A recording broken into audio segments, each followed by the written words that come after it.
Part 1, Chapter 2, The Project That Changed Everything. Quit Your Diet Think to Shrink isn't about the Morbidity Project or what happened in that tennis club.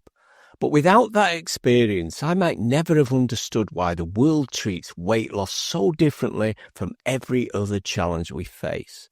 For decades, I've worked with people navigating some of life's most challenging problems: addiction, trauma, family breakdown, and high-pressure business environments. In those areas, I help people break free from limiting beliefs, shift their mindset, and create meaningful change. And yet, when it came to weight loss, society insisted on treating it as something unique, something that requires endless rules, suffering, and punishment. That never sat right with me. I was curious.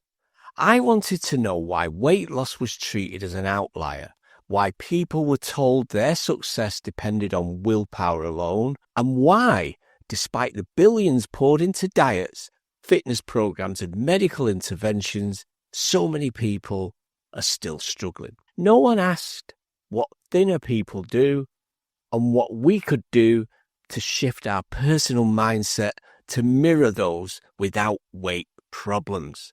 No intervention reflected what we do with alcoholics, drug users, and much more to set them free. I already knew that my approach, combining solution-focused brief therapy, neuro-linguistic programming, and clinical hypnosis, had transformed lives in some of the most complex situations imaginable. These weren't just theories, but strategies that have helped millions create lasting change. If they worked for addiction, crisis intervention, high-stake negotiations, and business leadership, why wouldn't they work for weight loss? The only way to find out was to immerse myself in the problem. That's how I found myself in the middle of the Morbidity Project. And by the time it was over, I had gathered the insights I needed to build a program that finally made sense. When I was first invited to participate in the Morbidity Project, I had no idea what I was walking into. Even the name sounded ominous. It conjured images of extreme reality TV shows, public weigh-ins, contestants sobbing in front of the camera, grueling workouts designed more for a spectacle than actual change. But this wasn't a show. This was real. The goal was straightforward, at least on paper. Take 12 individuals struggling with severe, life-threatening obesity and throw every possible professional resource at them for 12 weeks. Medical support, dietary guidance, psychological tools, fitness coaching, and behavioral therapy. In theory, it sounded like a dream scenario. If we provided people with everything they needed, change would be inevitable. But I knew better than to believe in theory alone. The structure and the real problem.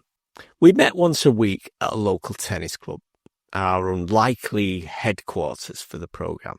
And the structure was simple, almost clinical. Health check-ins, a nurse monitored weight, blood pressure, and other key indicators. Dietary reviews. A dietitian analysed food diaries, tracked intake, and provided nutritional advice. Group exercise programs help participants move more and build confidence. Mindset and behaviour work. This was my domain, where I helped people change their thoughts about themselves and their challenges. On the surface, the project had all the ingredients for success. Every participant had access to expertise, guidance, and support. There were no gimmicks, no miracle cures, just a structured plan built on logic. And yet, before the first session, I sensed the real issue wasn't what people knew, it was what they believed. Over the years, I've worked with people who've overcome addictions, rebuilt broken lives, and transformed the way they operate under pressure. The most important lesson I've learned is this. Lasting change doesn't come from information alone. It comes from the transformation in thinking. People don't struggle with weight loss because they lack knowledge. They struggle because they're trapped in a mindset that makes success feel impossible. And that's precisely what I saw in the Morbidity Project. Some participants had spent years believing they were destined to be overweight. Others had internalized failure after years of dieting and rebounding. Many saw diets as an emotional anchor they couldn't imagine living without. It wasn't about calories, carbs, or cardio. It was about identity, habit, and self-perception. That's when I knew the real battle wasn't with food or fitness. It was with the way we saw ourselves. Despite the challenges, the group committed. Week after week, they showed up, ready to do the work. Attendance remained near perfect, something I've never seen in a program like this. And the changes started to appear, not just in numbers, but in life. One man walked into one of my sessions grinning, having gone for a walk for the first time in years. Another guy quietly admitted he'd stopped buying his daily Mars bar, a habit he'd carried as long as he could remember. A woman arrived at our final meeting wearing jeans she had sworn she'd fit into by the end of the program. Now, these weren't dramatic, headline-worthy transformations. They weren't before and after pictures splashed across social media, but they were real, and they proved something I'd long suspected. Success isn't about willpower or suffering. It's about reclaiming control. I often joke that I didn't belong in that room. I wasn't a dietitian, a fitness coach, or a medical professional.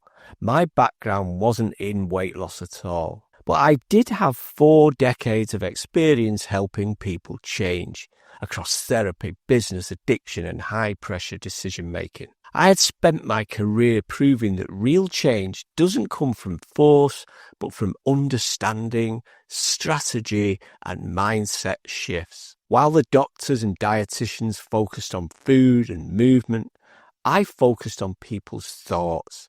I helped them challenge their assumptions, break their mental patterns, and reframe their struggles. And the most important lesson I brought to the project was this. Change isn't about forcing yourself to follow a rigid plan. It's about aligning your mindset with your goals. After that, everything falls into place. Building the Quit Your Diet program. By the end of the Morbidity Project, I had my answer. Weight loss didn't fail because people lacked knowledge. It failed because people were asked to fight against their psychology, following rigid, unsustainable rules rather than working with their minds. And that's why I built Quit Your Diet, Think to Shrink. I turned to my most trusted, battle-tested strategies, the same ones that had helped millions break addictions, navigate crisis, and rebuild their lives. Solution-focused brief therapy, because change happens when you focus on solutions, not problems. Neuro-linguistic programming, because how we speak to ourselves shapes our reality. Clinical hypnosis, because the subconscious mind holds the key to behavior and change. I pulled lessons from the greatest minds in transformation. I'll quote Virginia Satir. If what you're doing isn't working, try anything else. Richard Bandler once said, almost all problems were once a solution to another problem. And I built a system designed to do what no diet had ever done. Work with your mind instead of against it. This book isn't about the Morbidity Project. It's about what I learned. The following chapters will introduce the tools, strategies, and mindset shifts to help you break free from the diet cycle forever. Give yourself 14 days to prepare, and you can be free of diets, calorie counters, and meal plans for good. Because weight loss isn't about suffering, it's about thinking differently. And once you do that, everything changes.